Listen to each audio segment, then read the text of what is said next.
Everyone knows about Project 2025. I don't think most people know about something called Project Russia. Project Russia. Tell me about it. Hit me. Project Russia is a series of anonymously published writings from between 2005 and 2010 that people suspect were commissioned by the Kremlin. We'll talk more about the authorship in a bit. The underlying philosophy is an argument that America and democracy and the West are bad because it's decadent, that the United States is bound to failure, and instead the world should be controlled by some sort of king monk, like a wise man who is meant to be the ruler of the world. What's his end goal, though? Putin's the president of the world? Come on.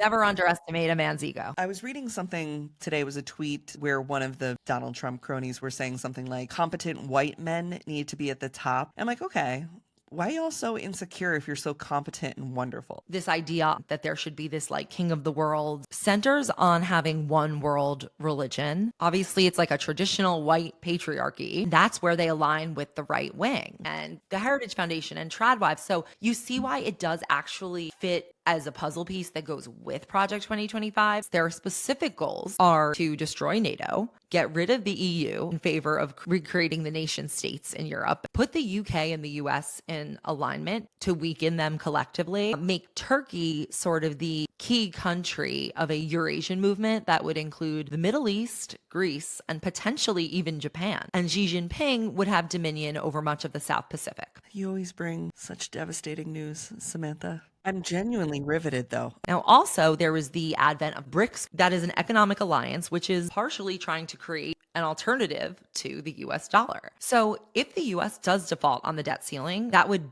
greatly accelerate the collapse. You can see that Elon Musk presented a huge opportunity because even today, after this USAID thing happened, do you remember Dmitry Medvedev? He was like the placeholder president between Putin's bookend terms. He tweeted, "Smart move by Elon Musk trying to plug USAID's deep throat. Let's hope notorious deep state doesn't swallow him whole." Like I said, it was published anonymously, but they kind of know who the authors are. And one of them is a man named Mikhail Yuriev. And he wrote a sci-fi novel called The Third Empire, known as the Kremlin's favorite book. These people, as soon as you introduce a sci-fi novel has been written, I'm down the path of L. Ron Hubbard. The novel is set in 2054, and it tells a fictional story from the POV of a Brazilian historian who is telling the story of how Vladimir, the leader of Russia, begins to reshape the world starting in 2025. This author died in 2019, but he had been living in the US since 2013. He established a company called American Ethane. Now, American Ethane